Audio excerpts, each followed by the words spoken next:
watching South Asia Newsline.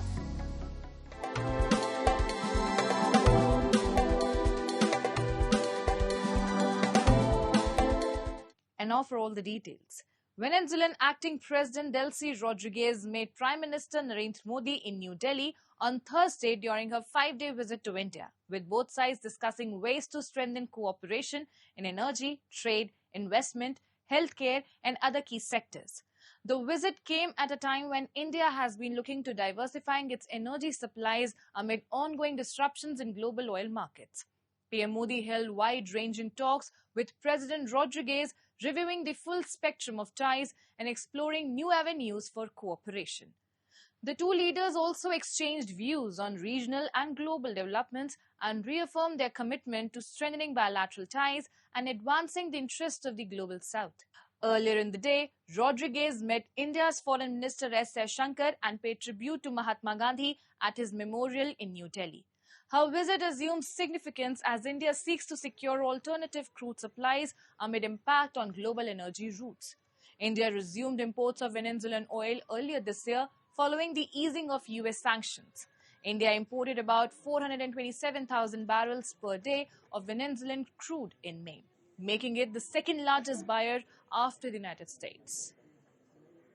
And testifying before the House Foreign Affairs Committee, U.S. Secretary of State Marco Rubio has announced that Washington and New Delhi are now just weeks away from wrapping up a highly anticipated comprehensive trade agreement. Speaking to lawmakers on Wednesday, Rubio confirmed that negotiators are putting the final touches on a massive bilateral trade agreement. Meanwhile, U.S. Ambassador to India Sergio Gore backed up Rubio's statements and revealed that 99% of the deal is officially locked in. The US-India trade deal is expected to cover critical tariff reductions, supply chain cooperation, and geopolitical commitments following recent friction regarding import tariffs and purchases of Russian oil. The Quad, an important alliance in the Indo-Pacific between India, Japan, Australia. We've had multiple meetings of that group, including a meeting just last week in India and a follow-up that's going to occur later this year, including a leaders meeting before the end of the year. And we're very optimistic. Look, we're 99% there. The last 1% we're working on. To put it into perspective, we've been working on this deal for a year and a half. The European Union deal with India took almost 19 years to get done. And so we're very optimistic that this will get done. You have two like-minded partners, the United States and India, that want to get this done. And the incredible thing about this is it will be a win-win situation for both of our countries, and we're very excited to get that across the finish line.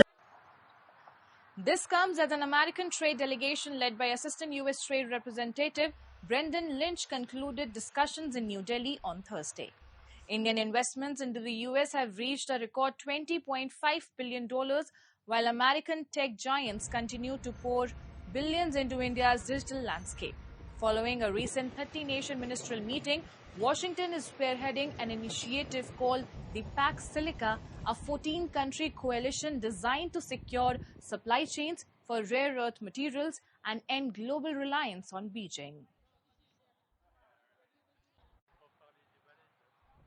Moving on. Pakistan has postponed the presentation of its federal budget for the 2026-27 fiscal year from June 5th to June 10 amid unresolved negotiations with the International Monetary Fund, raising fresh concerns over the country's fiscal planning and economic management.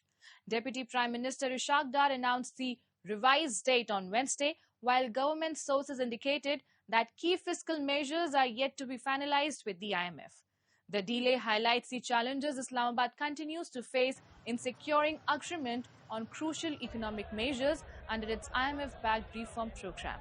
Pakistan remains dependent on a $7 billion IMF bailout package that has helped stabilize the economy following years of financial distress. However, the latest postponement underscores the extent to which ongoing negotiations continue to shape the government's budgetary decisions. The Pakistan government has given no reason for the delay.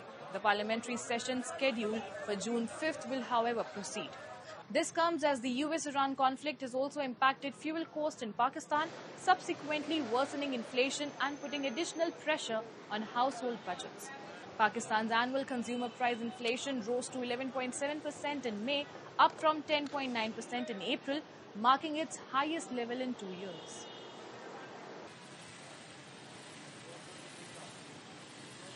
Moving on. Political activist Amjad Ayub Mirza has called on India's Prime Minister Narendra Modi to intervene and raise voice for residents of POJK and Gilgit-Baltistan. The activist alleges rights violations, political repression, and growing economic hardship in the occupied territories. Exiled political activist from POJK, Amjad Ayub Mirza, has appealed to India's Prime Minister Narendra Modi to intervene on behalf of residents of Pakistan-occupied Jammu and Kashmir and raise concerns over alleged rights abuses in POJK and Gilgit-Baltistan at international forums and support democratic rights and civil liberties. Mirza claimed political and civil rights activists in Pakistan-occupied Gilgit-Baltistan are also facing arrests and detentions. He said several members of the Awami Action Committee have been jailed, calling it an attempt to suppress demands for political and economic rights ahead of a general strike announced for June 9th. Modi ji, I urge your government to engage with the concerns of the people of POJK and POGB. Raise issues relating to political rights and democratic freedoms through appropriate channels and act in a manner consistent with Bharat's constitutional values and historical commitments as your government understands them. Mirza highlighted economic and humanitarian challenges in the region, citing protests by health workers in POJK as a sign of public frustration. He said unemployment, economic hardship, and political grievances have worsened living conditions. For decades, many of these territories have felt unheard, politically marginalized, and tapped in a prolonged conflict of not their own making. There are voices that continue to appeal to Bharat, believing that the people of the region remain tied to constitutional and historical legacy of the original accession. Prime Minister Modi ji, the question many ask is simple yet very painful. How much longer must generations continue to live amid uncertainty before our voices are heard, acknowledged, and our aspirations meaningfully addressed? Nepal's ruling Rashtriya Swatantra Party chairperson Rabi Lamichhane on Wednesday met India's top leadership, including Prime Minister Narendra Modi, Home Minister Amit Shah, and Foreign Minister S. Jaishankar in New Delhi to foster ties and discuss developments and security partnerships.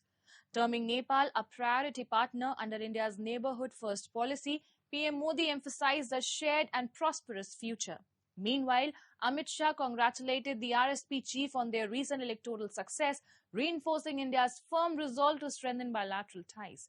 As part of his 5-day tour, the RSP delegation will also interact with the Nepali diaspora in India and visit the cultural and religious hub of Ayodhya.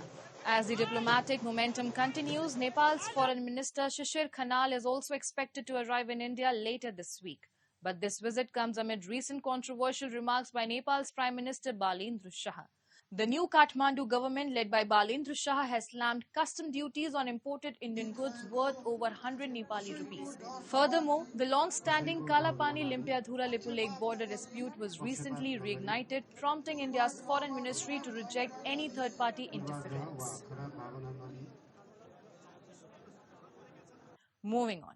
Exiled Tibetan spiritual leader the Dalai Lama on Wednesday received a Grammy Award during a special ceremony at his residence in India's Dharamshala, marking another international recognition of his message of peace. The award was presented by renowned Indian Sarod maestro Ustad Amjad Ali Khan. The Grammy was awarded for the spoken word album Meditations, the reflection of His Holiness the Dalai Lama, which features the Tibetan spiritual leader's reflection on inner peace, compassion, and the pursuit of a meaningful life. The honor was originally announced at the 68th Grammy Awards held in Los Angeles earlier this year. The Grammys is considered among the most prestigious awards in the global music industry, recognizing excellence across a range of artistic categories. The 14th Dalai Lama has lived in exile in India since 1959 after fleeing Tibet with thousands of Tibetans following a failed uprising against Chinese rule. From Dharamshala, he has spent decades advocating a non-violent middle way approach that seeks genuine autonomy and religious freedom for Tibetans. Widely regarded as a global symbol of peace and non-violence, the Dalai Lama was awarded the Nobel Peace Prize in 1989 for his efforts to promote peaceful solutions and human values. That's all in tonight's edition. We will see you same time tomorrow. Till then, good night.